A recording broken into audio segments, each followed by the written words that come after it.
जे भारतर प्रधानमंत्री नरेंद्र मोदी आह्वान तांको योजना एवं ओडिशार मुख्यमंत्री मोहन चरण माझी संयोजना रे विगत दिन रे ओडिशा माटी रे प्रथम थर पाई आमे प्रवासी भारतीय सम्मेलनी देखिया पाइलु एवं गोटे सफल आयोजन पाई मु ओडिशार मुख्यमंत्री को धन्यवाद जनाऊँगी मु कृतज्ञता जनाऊँगी भारतर प्रधानमंत्री निकट रे जे ओडिशा को बारंबार एभलिया सुजोग से दियंतु जद्वारा जो ओडिशा पछरे रही आंतर्जातिक जगतर मानस पटलू ये निजर स्थान प्रकृत स्थान अख्तियार करिवार पथ उन्मोचित हो एवं यही कार्य प्रधानमंत्री जो आह्वान रहिला जे कार्यक्रम को ओडिशावासी तरफ स्वागत करा जीवो जेते प्रतिनिधि माने आसीबे तांकर एभली स्वागत करा जीवो एभली आतिथ्य दिया जीवो जे तांको स्मरणीय होकर सेटा रहिबो ए दृष्टि ओडिशार मुख्यमंत्री मध्य आमको उत्साहित कले केवल ओडिशार मुख्यमंत्री नुह ओडिशा हाईकोर्ट रो पूर्वतन न्यायमूर्ति अरुण कुमार परीक्षा ओडिशा विधानसभार बाचस्पति श्रीमती सुरमा पाढ़ी ओडिशार जी एडवोकेट जनरल अच्छंती पीताम्बर आचार्य से समस्ते आमको ये कार्य को आगे नवाई सहयोग जोगेले प्रेरणा जोगेले जहा फल ओडिशा माटी को आसीथिबा विदेशरू एवं देश भितरू जो प्रतिनिधि माने आसथिले तांको आमे मीठा और पिठा माने आम आतिथ्य आम परिचय आमे जानिछु आम घरे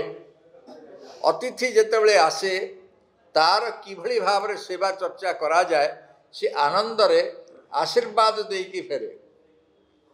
से भली भाव रे आमे गोटे छोटिया प्रचेष्टा टिए करिथलु जे जो प्रतिनिधि आसीबे तांको मीठा पिठा आमे प्रदान करिबा एवं से दृष्टि जनता मैदान रो जोठी ए कार्यक्रम अनुष्ठित होतला सेठी एवं जो ठारे माने ओडिशा स्टेट म्यूजियम रे राजा रानी मंदिर रे मुक्तेश्वर मंदिर रे ये स्थान मानकरे मध्य रवींद्र मंडप रे आमे मीठा और पिठा परिवेषण करी सेमानंकु आप्यायित कलु एवं सेमानंक भितर गोटे आनंदर जे ओडिशा रे मध्य एते भेराइटी रो एते सुंदर एते भल खाइबा अछि आमर धारणा नथिला एवं से कारण आमे देई पारिथिबा कारण आमे आनंदर अनुभव करूची गोटे तृप्तिर अनुभव भी करूछु जे आम घर को आसीथिबा लोक को आमे आनंद देई पारिलु एई समय रे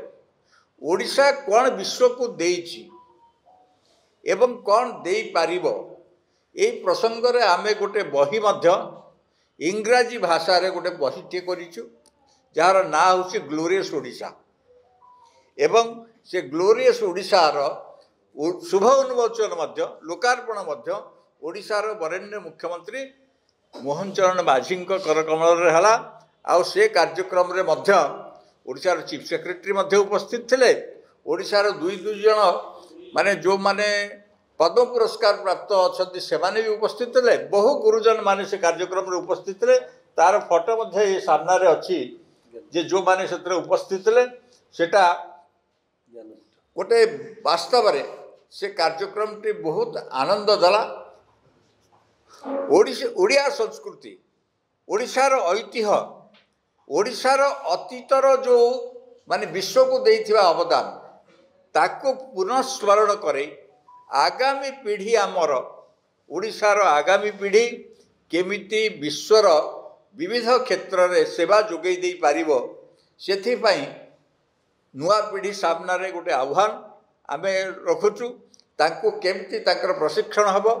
केमिति से माने प्रस्तुत हेबे से सब कार्य विश्व ओडिया परिवार तार भूमिका निर्वाह करिवो एवं ओडिशा को विकसित ओडिशा भावरे एवं देश को विकसित भारत भावरे गढ़ी तोलिया पाई निजर अवदान दब यही संकल्पनार सहित आम ये कार्यक्रम करिचु आपणक जरिया ये कथाटे अधिक रु अधिक स्थान को पहुँचू